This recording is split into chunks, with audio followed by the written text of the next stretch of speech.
We've been hearing from beekeepers in Mason County upset over more bears living in the area since they love raiding hives at least as much as they love destroying bird feeders and tipping over garbage cans. One bee farmer, Dan Rohde, wants to see more bear hunting in the immediate area. He says no bears are ever taken here. That's not quite true, but regardless, it's not the DNR's fault, says 101st District Representative Kurt Vanderwall. We did double the applications or the permits that will be allowed to be used in the Baldwin District, and hopefully that'll rectify some of that. And then, of course, we want to reduce down the amount of bear that are hurt on the side of the road. Last year, we had 43 bear that were killed in the Baldwin District, which includes Mason County, that were actually hit by car. Just in the Baldwin Yes, district? Just in the Baldwin. We had as many bear killed by vehicle as we did by hunters in the woods.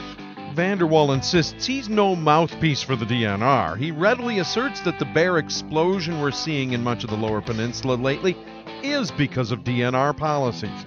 He says they've encouraged bears to venture southward from the UP, but didn't realize just how quickly the Bruin population would take off, and now they're dealing with the consequences. The biggest issue we have is that a sow is having cubs every year, or a lot of them are, and they're not having just single cubs unlike they have in the UP where they'll have a cub and they'll go 2 years before they have another cub.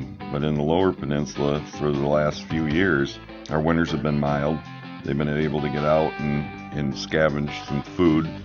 They're having, we've had reports and pictures of sows with 4 cubs. The Ludington Republican says the real reason for the fast growth of our bear population is because the DNR wants Michigan to become known as the Bear State. You have people out there bragging and enjoying, and that spreads like wildfire. You know how fast Facebook is. That stuff is all over the country in a heartbeat. So, are we becoming known as the Bear State? It was very interesting. I was at a conference and there was 3 gentlemen next to me, and I said, "What in the world were 3 guys heading to Mackinac Island for?" And they said, "Well, we've got a couple days before our season starts." And I said, "Your season?" "Oh yeah, we all came from Iowa to bear hunt here in the UP, and we're just taking a couple days and thought we'd go visit Mackinac Island before we started hunting." We've got to be a pretty good thing on the radar right now for folks from Iowa to want to come in and hunt. Vanderwall says the Ludington area has not escaped the influx. There's a relatively large bear population in the Mason County area, so we've had some pretty big bear taken during hunting season already the last few years. Some of the trail cam pictures that we're all seeing out there, we're seeing them during the day. My guys have actually seen them when they've been out working south of town in the Riverton area. So we know that we've got bear issues.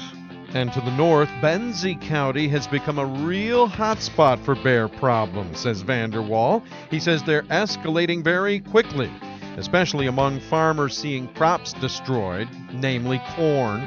He says one farmer has had 10 acres of corn destroyed. Another has had $35,000 worth of new fruit trees ruined. So why has the state pushed for higher bear numbers below the Mighty Mac? Everybody wants to see them. I think it's pretty cool to be able to, say, hey, I had a bear on my trail camera. I have an opportunity to hunt them. That is until crops and beehives and bird feeders are destroyed. Even the DNR's Katie Keene admits the outbreak of bears has gotten her department's attention. Michigan has all the habitat we could require to support more bear. But we're at that point of the other end of it. It's not just habitat, it's the social carrying capacity that we're at. So we're not just managing the animals on the landscape, but there's also a play on the people too. Keene says we need a separation between people and bears. We don't want to attract wildlife to humans. Bear being in neighborhoods and subdivisions because you have a bird feeder isn't a good idea. It's not a good idea for anybody. So, Ms. Keene, should we keep a bird feeder in our yard? We would suggest that if you knowingly have a bear in your area, to take down that feeder, and not just at night, but during the day, because they'll come in during the day. If you have food out there, they're smart. They're going to figure that out.